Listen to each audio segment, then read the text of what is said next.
Assalamualaikum warahmatullahi wabarakatuh, anak-anakku. Jumpa lagi kita pada hari ini, pertemuan kedua kita terkait dengan mata kuliah agroforestry. Kali ini kita akan membahas tentang sejarah dan perkembangan agroforestry.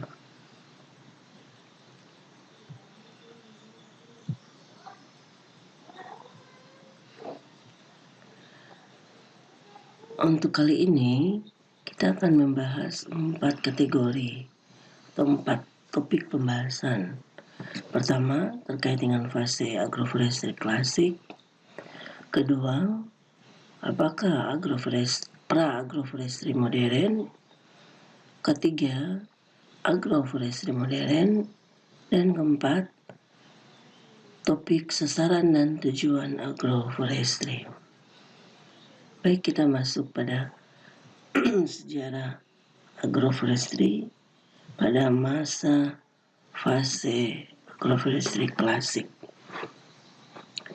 Pada masa agroforestry klasik, manusia membuka lahan, kemudian melakukan budidaya tanaman pangan.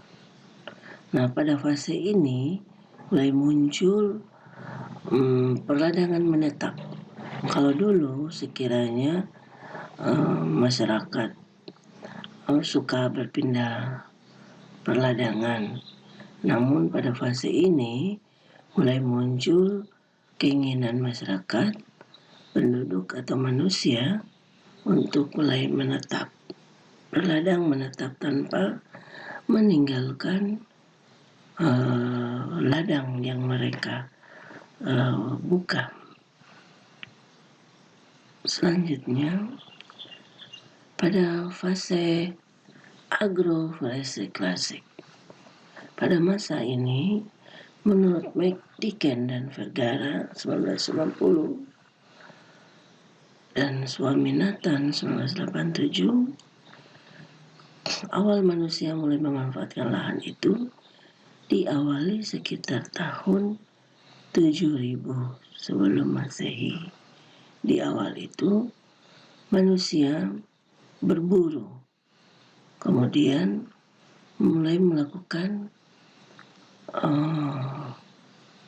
perkebunan menetap. Artinya mereka sudah mulai menetap pada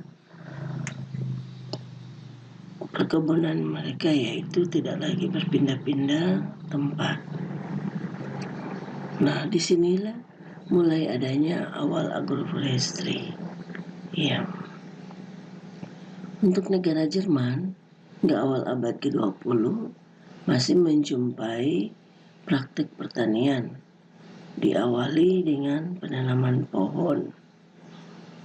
Nah, ini adalah sistem agroforestry klasik. Pada masa sistem agroforestry klasik ini, menurut Wisum, praktik agroforestry tradisional maupun yang secara alamiah dikembangkan. Dikenal dengan sebutan untuk wilayah Asia disebut kebun hutan dan kebun pekarangan. Yang dimaksudkan dengan agroforestry tradisional yang tumbuh secara alamiah, yaitu mulai dari bibit liar, kemudian dikembangkan melalui budidaya jenis-jenis tanaman yang bisa membuat atau membantu masyarakat guna meningkatkan peningkatan pendapatan mereka. Dan untuk Amerika Latin dan Afrika juga melakukan hal yang sama terkait penanaman pohon dan tanaman musiman lainnya. Berarti Indonesia biasa disebut dengan kebun ladang atau kebun pekarangan. Nah, untuk Jerman dan Amerika juga melakukan juga hal yang sama terkait penanaman tanaman kombinasi kehutanan dan pertanian. Selanjutnya, Ini pada masa pra-agroforestry modern. Sejarahnya pada akhir abad ke-19, pembangunan hutan pada masa itu di Indonesia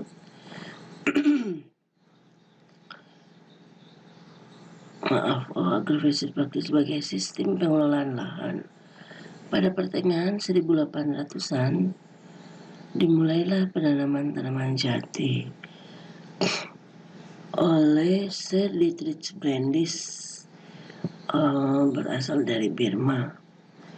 Dia bekerja untuk negara Inggris. Sir Dietrich melakukan penanaman jati atau disebut dengan sistem taungnya.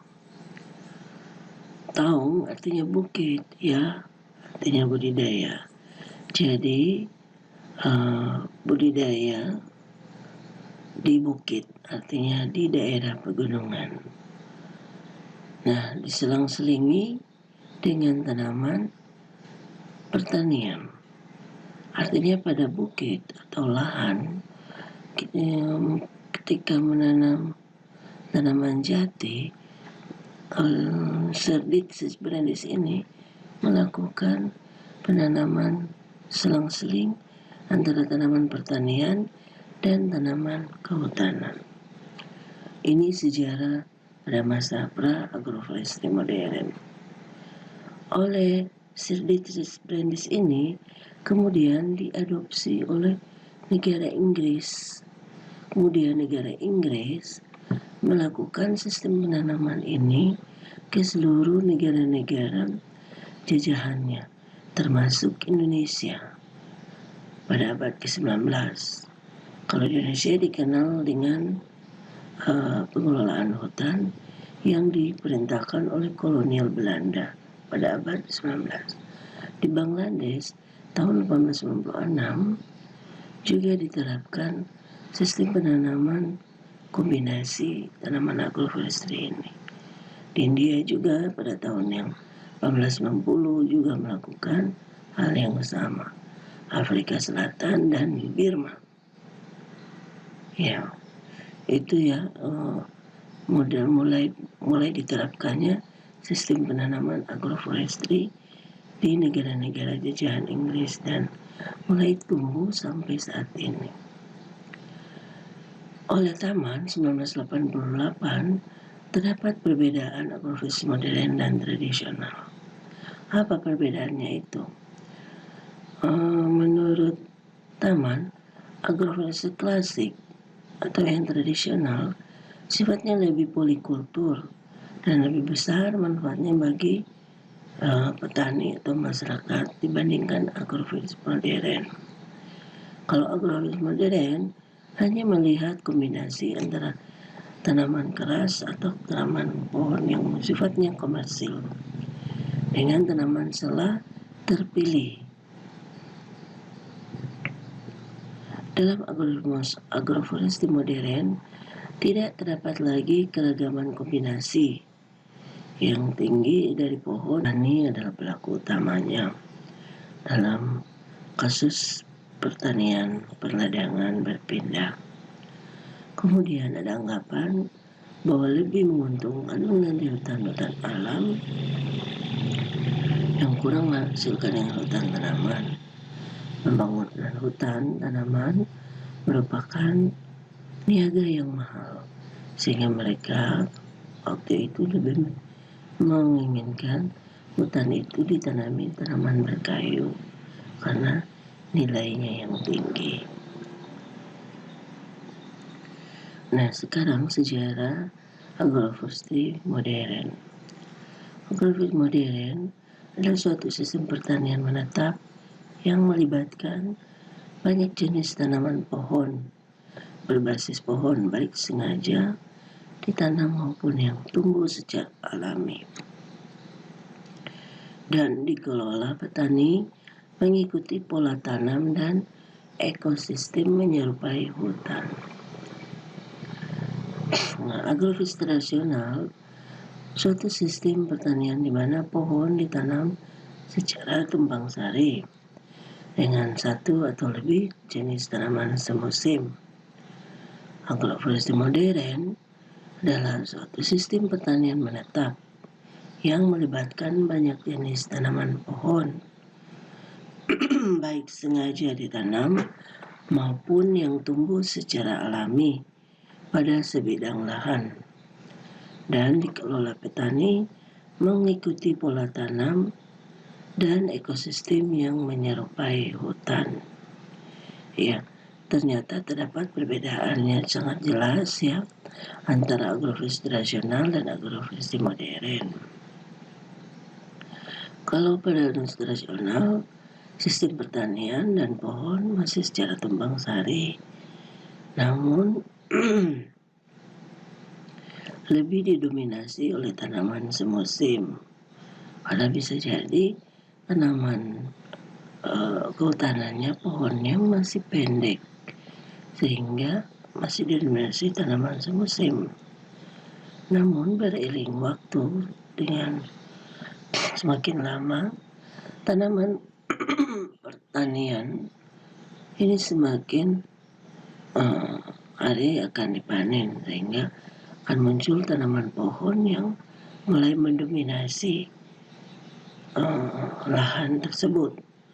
Nah, ketika sudah mendominasinya lahan kehutanan, tanaman kehutanan, dan mulai ditumbuhi juga dengan tanaman, mulai ditumbuhi oleh perdu dan ekosistem lainnya yang sudah menyerupai hutan, maka itulah yang disebut agroforestry modern.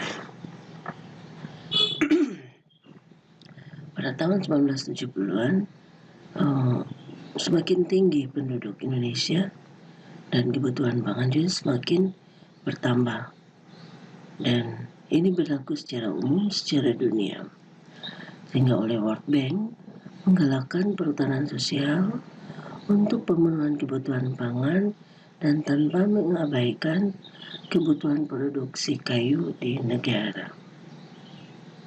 Nah, pada tahun juga yang sama, pangan dan pertanian sedunia mulai melakukan program yang lebih mementingkan kepentingan masyarakat untuk peningkatan pangan. Oleh ICRAF, yaitu International Controversial Research Agroforestry,